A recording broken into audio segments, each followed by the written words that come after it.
ya que es un instrumento muy usado tanto en el campo de la electrónica como en los experimentos de física. Bueno, vamos a empezar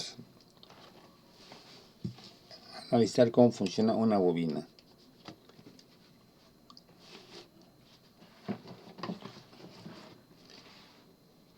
Bueno, una bobina no es más que un enrollado, ¿sí? Un enrollado de alambre, ¿sí?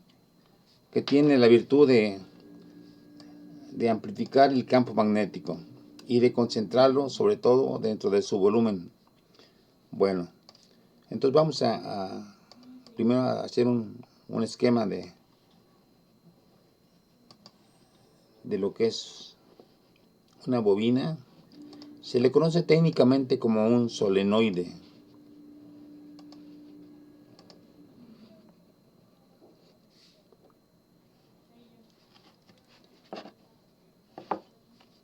Entonces tenemos ahí la bobina, lo conectamos a una fuente de corriente directa y de acuerdo a la ley de, bueno, en principio por el hecho de conectarlo a una fuente de corriente directa, pues va a pasar corriente, va a entrar corriente dentro de la, va a pasar una corriente a lo largo del alambre, ¿sí? Y de acuerdo a la ley de Ampère, pues vamos a tener que se va a formar un campo magnético. Recuerden qué es lo que dice la ley de Ampère, que la integral de B punto diferencial de L es igual a mu 0 por I, donde I tiene este valor de 4pi por 10 a menos 7 teslas por metro por ampere. Bueno, entonces, como ya lo hemos visto en otras clases, si tenemos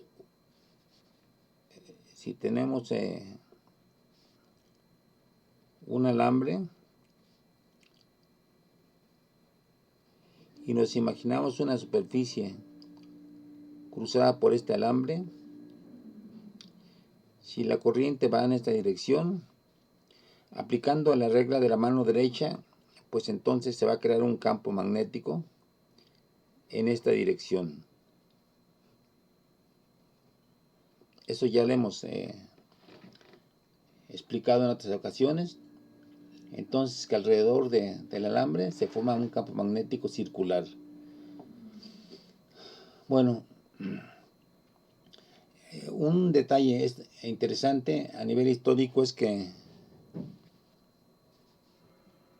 cuando, bueno, quien descubrió este efecto de las corrientes para crear un campo magnético fue Oersted. Él lo que hizo fue lo siguiente: agarró un cable largo, es Oersted, o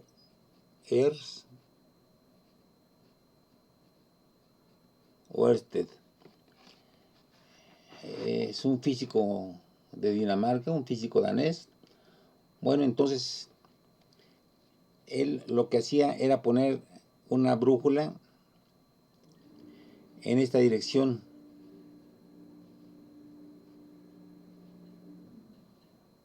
¿Sí? En esta dirección. Y no encontraba realmente, a pesar de que le metiera una corriente fuerte, pues no encontraba mayores efectos sobre la brújula. Y entonces se le ocurrió accidentalmente, bueno, así como una ocurrencia al final de su clase, que si ponía la brújula no en forma perpendicular a la línea de corriente, sino paralela a la corriente,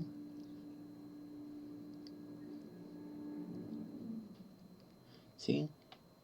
Entonces automáticamente logró que la brújula girara en una cierta dirección.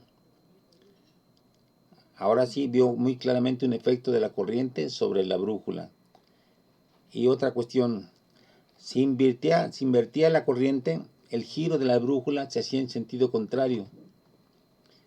Entonces, pues encontró una clara correlación entre la corriente y la dirección del campo magnético que se creaba alrededor del alambre. Bien, bueno, es nada más una anécdota histórica, que ahora pues se le adjudica el hecho de haber descubierto que una corriente crea un campo magnético. Pero claro, esto fue nada más el puro principio de toda una serie de descubrimientos a partir de ese hecho. Les recuerdo que este tipo de fenómenos, o sea, el crear una corriente, o sea, un flujo constante de carga, se pudo lograr experimentalmente gracias a la invención de la pila de Volta. Entonces, aunque la pila es una herramienta muy sencilla, es un apilamiento de diferentes metales uno sobre otro, con un material conductor intercalado. Bueno, esa pila nos permitió pasar de las descargas rápidas de un condensador a una descarga sostenida. Entonces, realmente, pese a la sencillez de su invento, que permitió a otros investigadores hacer sus propias pilas, ¿sí? No eran un instrumento muy sofisticado, era nada más cuestión, les repito, de hacer una pila de plaquitas, ¿sí? Bueno, Oersted, entre otros investigadores, pudo hacer este tipo de experimentos y encontrar una clara relación entre la corriente y el campo magnético. Bien, después Arago, otro investigador francés, se dio cuenta que el campo magnético que se creaba se intensificaba si se hacía un enrollado en espiral del alambre, ¿sí? Ahora, algo interesante también que es de notar es que el sensor que tenían en ese tiempo para detectar el campo magnético eran las brújulas. Y como ustedes recordarán, la brújula es un invento chino, ¿no? Entonces, fíjense con cuántas cosas tan rústicas, tan sencillas, disponían esos investigadores del siglo XVIII, ¿no? Tenían alambres, brújulas y la pila de Volta, ¿sí? Bueno, pues con esos instrumentos tan rústicos fue como se llegó a descubrir el efecto de la corriente para crear un campo magnético. Bueno, entonces la brújula también es un invento genial porque nos permite detectar con mucha claridad si hay o no campo magnético. Espero que hayan visto el video que les dejé la vez pasada, donde se ve claramente que al variar la corriente se mueve la brújula con respecto a su posición original. A ver, una pregunta, ¿sí lograron ver el video y ver el efecto de la corriente sobre la brújula? Sí, profe. ¿Sí? Sí, profesor. Bueno, ok, entonces ya cuando menos tenemos una evidencia empírica de que efectivamente variando la corriente cambia el campo magnético y hace moverse a la brújula. Bueno, esa tarea que les dejé la van a entregar junto con cuando hagamos el examen, junto con todos los demás problemas. Por de pronto me conformo con que hayan visto ese efecto. Bueno, entonces vamos a seguir con el análisis de la bobina. Lo que hizo después o sea, en la línea del tiempo, podemos decir que Oersted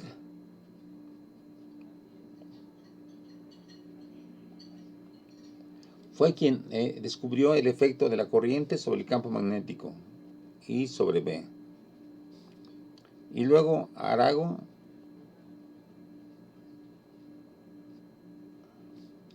pues se le ocurrió hacer un enrollamiento y darse cuenta que con el enrollamiento se intensifica más el campo magnético. Luego Ampère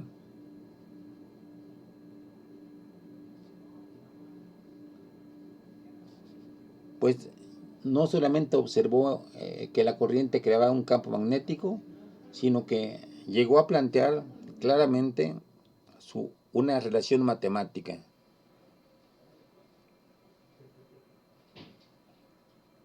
entre el campo magnético creado y la corriente.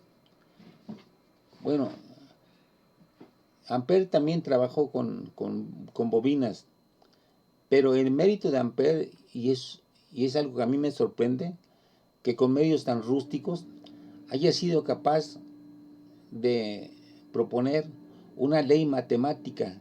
Una ley matemática es una relación exacta, precisa, entre dos tipos de fenómenos, entre la corriente y el campo magnético. Entonces, hasta aquí eran puras observaciones cualitativas, ¿sí?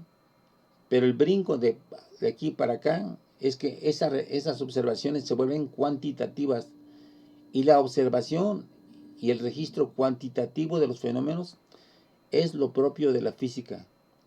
La física habla un lenguaje que es matemático, y con ese lenguaje matemático describe los fenómenos naturales. O sea, a los fenómenos naturales no los describe cualitativamente, sino que los describe con números. Y los procesos naturales no son más que relaciones numéricas, ¿sí? Entonces, bueno, es algo impresionante para mí de la física, ¿no? Definir con tal claridad a los fenómenos. Bien, entonces tenemos a la ley de Ampère. Vamos a suponer que tenemos, que es una bobina con varias espiras. Voy a dibujar una sola espira.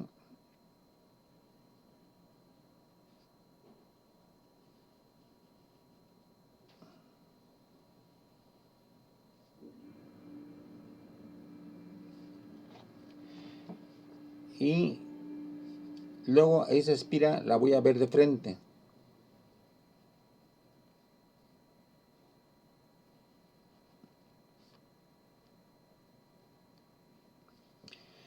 Entonces, si la corriente va así,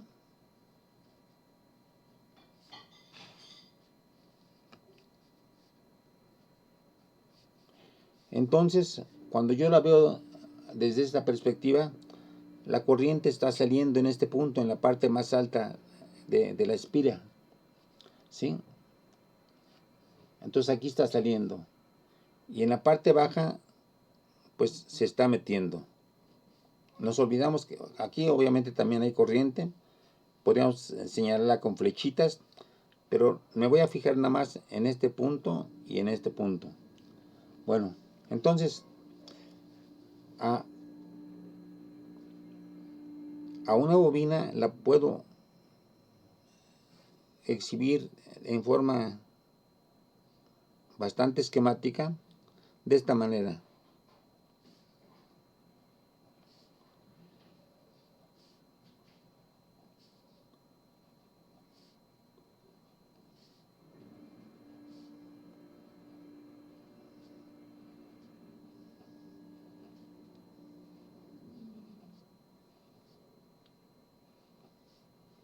Bien, entonces aquí la corriente está saliendo del plano, se está dirigiendo hacia mí. Aquí se está metiendo en el plano la corriente.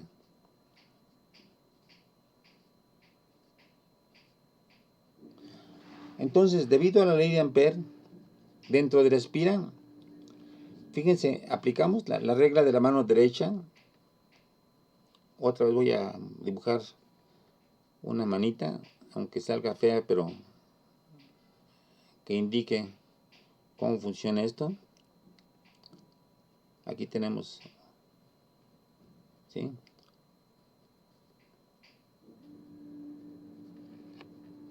Entonces, de acuerdo a la regla de la mano derecha, si la corriente va así, el campo magnético va así.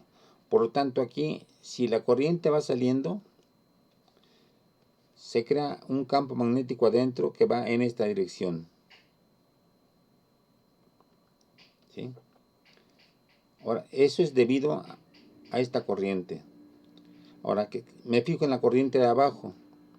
Aquí la corriente de abajo va metiéndose, y al meterse, si aplicamos la regla de la mano derecha, se crea un campo que también apunta en la misma dirección. Entonces, el campo en este punto y en este punto, los campos magnéticos formados se refuerzan, ¿sí? Y lo mismo pasa con todas las demás, los demás puntos, ¿sí? El campo magnético en el interior de la bobina, del solenoide, se ve reforzado. Pero si yo me fijo en lo que ocurre afuera, este punto me crearía un campo magnético así. Si está saliendo, entonces vamos a ver qué pasa. Está saliendo, entonces el campo magnético apunta así. Debido a esta corriente. Pero debido a esta corriente, el campo magnético, fíjense, aplicando la regla de la mano derecha, ¿sí? En este caso la corriente va hacia adentro y por tanto crea un campo magnético en esta dirección. Entonces, por afuera de la bobina, los campos magnéticos tienden a anularse o a minimizarse. Al contrario, dentro de la bobina, los campos magnéticos producidos por cada espira tienden a reforzarse. Bueno, experimentalmente, lo que se nota con este tipo de arreglos es lo siguiente. Lo que se ve, si se ponen adentro de la bobina pedacitos de metal, es que esos pedacitos de metal se alinean densamente dentro de la bobina y todos más o menos tienden a alinearse de la misma forma. Aquí estoy pensando en virutas de metal, ¿sí? Mientras que por fuera hay solamente unas cuantas virutitas que se alinean.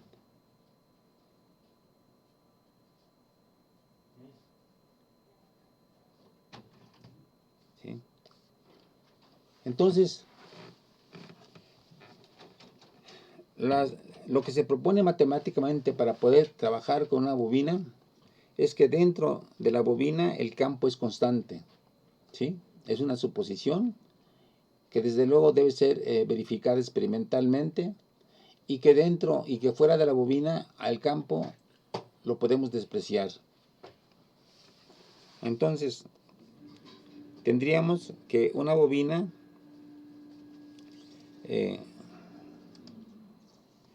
pues se comporta como un imán.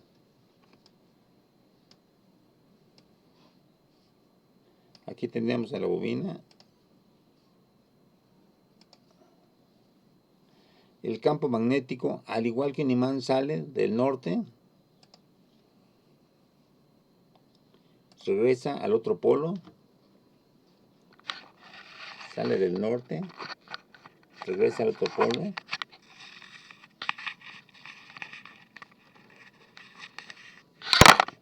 ¿sí? Y dentro forma un campo magnético denso, con muchas líneas de campo magnético y que es constante, ¿sí? Entonces vean cómo la densidad de líneas de campo magnético fuera de la bobina es mucho menor que adentro.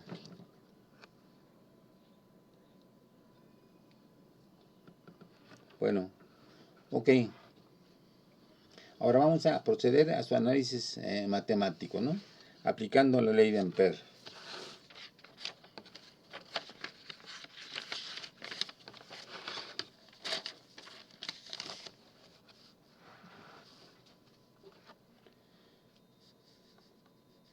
Entonces tenemos nuestra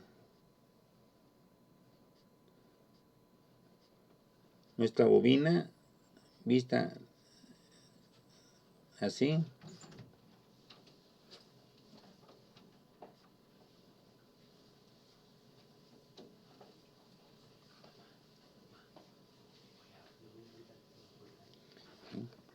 Aquí está saliendo la corriente.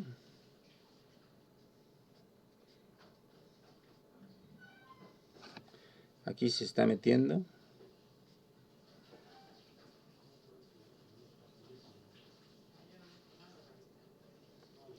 Bueno, y ahora aplicamos la ley de Ampère, que nos dice que alrededor de una trayectoria cerrada se forma un campo magnético. Entonces, vamos a utilizar esta trayectoria.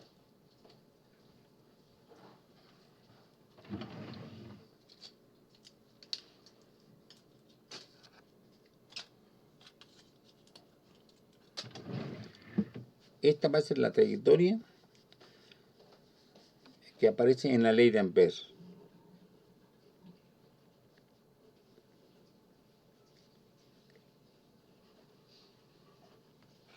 ¿Sí? Entonces, esta trayectoria cerrada, si se dan cuenta, encierra esta cantidad de corriente, no solamente una corriente, sino en este caso encierra 1, 2, 3, 4, 5, 6 corrientes. ¿Sí? Ahora, el campo magnético va a ir en esta dirección. En este punto, el campo magnético va a ir en esta dirección. ¿Sí?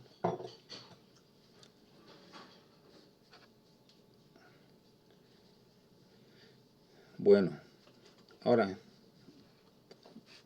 voy a sacar la trayectoria para que nos fijemos mejor en la trayectoria.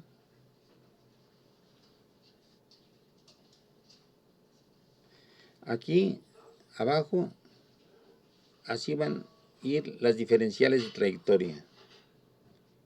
¿Sí? Aquí las diferencias de trayectoria van a ir así. Aquí la diferencia de trayectoria va a ir así. Recuerden que la diferencia de trayectoria va en el sentido que le indica el campo magnético. Y entonces aquí tenemos otra diferencial de trayectoria. Bien. Ahora, vamos a llamar a esto el extremo 1, el extremo 2, el extremo 3 y el extremo 4. Entonces, nuestra integral cerrada de b.dl se va a convertir en 4 integrales. En la integral, no, esta no es cerrada. En la integral de 1 a 2, de 1 a 2, de b.dl. Luego más la integral de b.dl de 2 a 3. De 2 a 3. Más la integral de b.dl de 3 a 4. Más la integral de 4 a 1 de b.dl. Pero hay que fijarnos en que en la primera integral de 1 a 2, dl de 1 a 2, dl va en la dirección del campo. Y entonces, de hecho, el producto dl.b se convertiría simplemente en b por dl. En esta parte de aquí. Pero en esta parte de aquí, ¿sí? Aquí el campo, a ver, de 2 a 3. El campo dl va hacia arriba. Mientras que B va así. Aquí claramente. B va hacia la derecha y DL va hacia arriba. Aquí lo remarcamos. Así va B. Entonces, el producto de B.dl es igual a 0. en esta parte de aquí. En esta parte de aquí. Y afuera, el producto B de L es 0 porque suponemos que afuera no hay campo. Entonces, en esta parte de la trayectoria, el producto B.dl es 0 y por tanto la integral es 0. Y luego, de 3 a 4, a ver, ustedes díganmelo. De 3 a 4, ¿cuánto valdría la integral de B.dl? Tendría que ser 0, ¿no? Porque no hay campo. Exactamente. Exactamente es 0. Porque B igual a 0. ¿Sí? Y de 4 a 1, ¿qué pasaría? Igual es 0, ¿no? Igual 0, ¿por qué? Porque B de 4, perdón, de 4 a 1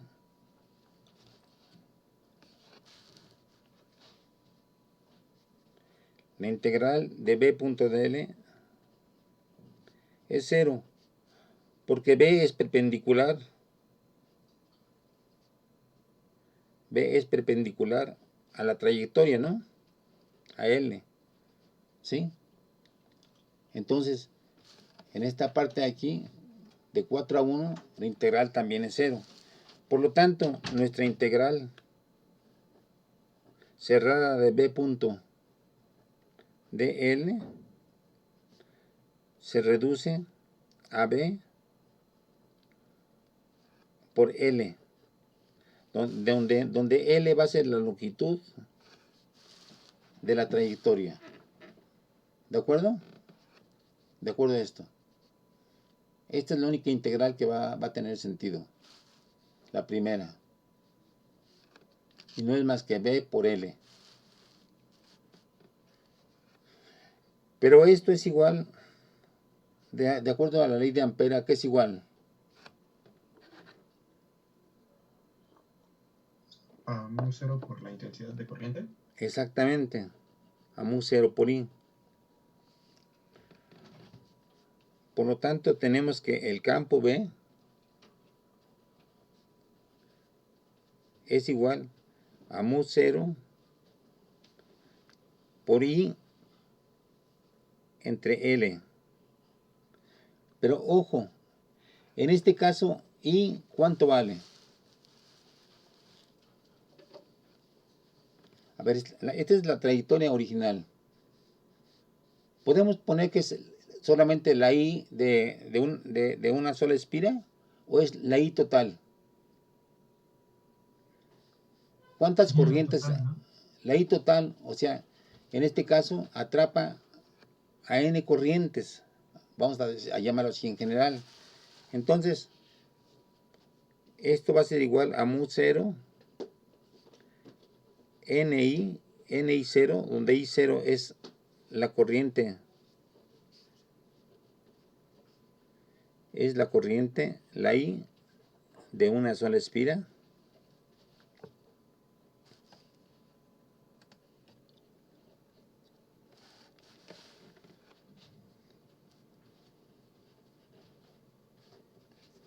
y entonces ya tenemos reducido nuestra expresión para el campo a que es mu 0, número de espiras por unidad de longitud,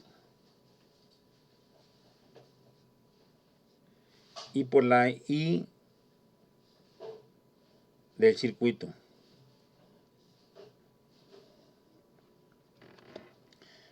Bueno, entonces vean, aunque es una expresión aproximada, porque despreciamos el campo que estaba fuera de la bobina, bueno, en la práctica, mientras más y más espiras tenga la bobina, pues más se acerca a la realidad, ¿sí? Ahora, la ventaja de esto es que podemos regular, como ustedes lo vieron en el video, podemos regular el campo magnético variando la magnitud de la corriente. ¿sí? Entonces es algo, bueno, que para un experimental pues es maravilloso poder graduar la magnitud del campo magnético. Incluso si cambian la dirección de la corriente, el campo magnético se invertiría. Entonces, manipulando la corriente, ustedes pueden hacer muchas manipulaciones sobre el campo magnético. Hacerlo pequeño, hacerlo grande, invertirlo de dirección, etcétera, ¿sí? Bien, bueno, yo he trabajado algunas veces, o más bien bastantes veces, con bobinas, y bueno, a mí me impresiona su versatilidad. Lo más complicado es hacer el enrollado. Yo originalmente me iba al taller, hacía el enrollado con el torno, pero ya después me di cuenta que en la calle del Salvador hay un taller donde uno pide la bobina con el número de vueltas que uno quiera y ya se le entrega a uno toda bien hechecita. Entonces se pueden hacer bastantes experimentos con esta bobina. Ensayar diferentes efectos del campo magnético en diferentes circunstancias. Bien, entonces ahora sí que entienden el experimento que hicimos con la brújula y la bobina. ¿Ya quedó claro? Sí. ¿Sí? Vamos a repetirlo esquemáticamente. Tenían así a la bobina.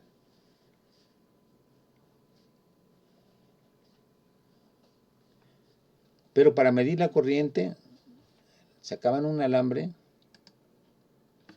lo conectaban a una resistencia y luego sí ya se conectaba a la fuente.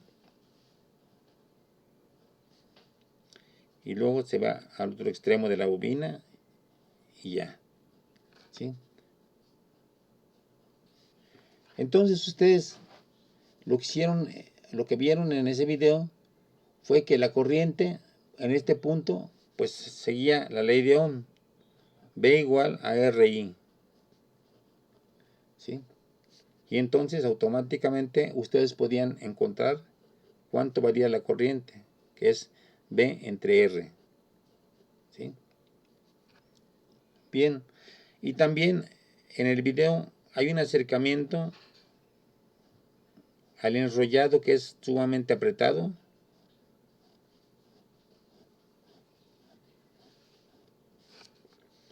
Y de hecho en el video se les da la longitud de L, se les da ese valor, me parece que son 30 y tantos centímetros o algo así, no recuerdo exactamente la longitud de la bobina, pero se les da en el video, se les da la cantidad de vueltas que tiene y entonces con eso encuentran el valor de N, que es el número de vueltas por unidad de longitud, expresado en unidades de metros del sistema MKS. Entonces ya tienen N, ya tienen I, ya tienen el valor de mu 0, que es 4pi por 10 a la menos 7 Webers metro sobre amper, ¿sí? Y entonces ya con esto ustedes pueden encontrar fácilmente el campo. Ahora, lo que vimos es que así estaba la boca de la bobina, y justamente a la entrada ponían así la brújula, y cuando ustedes creaban el campo magnético pues se enfrentaban por un lado el campo magnético terrestre que apuntaba en esta dirección y lo enfrentaban al campo magnético creado por la bobina. Y entonces cuando esto formaba una orientación en la brújula de 45 grados, pues ustedes sabían que la componente del campo magnético inducido por la bobina era igual a la componente del campo magnético terrestre. Entonces, es una forma sencilla, aunque aproximada, porque en cuanto el campo magnético sale de la bobina, empieza a divergir. Pero bueno, les da una primera idea de cuál es la magnitud del campo magnético terrestre. ¿Sí? De hecho, el campo magnético terrestre cambia de punto a punto. Ustedes podrían, con este aparatito y un multímetro y una fuente, ir midiendo el campo magnético terrestre en diferentes puntos de la ciudad y comprobar cómo varía un poquito. Uno piensa a veces que el campo magnético terrestre es constante, pero no, cambia. Siempre apunta hacia el norte, pero va cambiando de magnitud. ¿Sí? Bueno, quedan 2 minutos y enseguida vamos a dedicarle a hacer algunos ejercicios para que quede claro. A ver, les voy a explicar en el minuto que falta que en el siguiente examen vamos a ver hasta el tema de las bobinas, y de aquí el viernes y la siguiente semana nos vamos a dedicar exclusivamente a hacer problemas de los temas que hemos visto en clase. ¿Sí? Entonces, pues vamos, para que lleguen ejercitados bien al examen, teniendo claro cómo se manipulan estas fórmulas que hemos visto en clase. Vamos a hacer ejercicios sobre la fuerza sobre una carga por el campo magnético. Vamos a hacer ejercicios de la fuerza sobre una línea de corriente. Vamos a ver la ley de Ampère. Vamos a trabajar con el campo magnético de bobinas. Vamos a trabajar con la ley de Biot-Savart.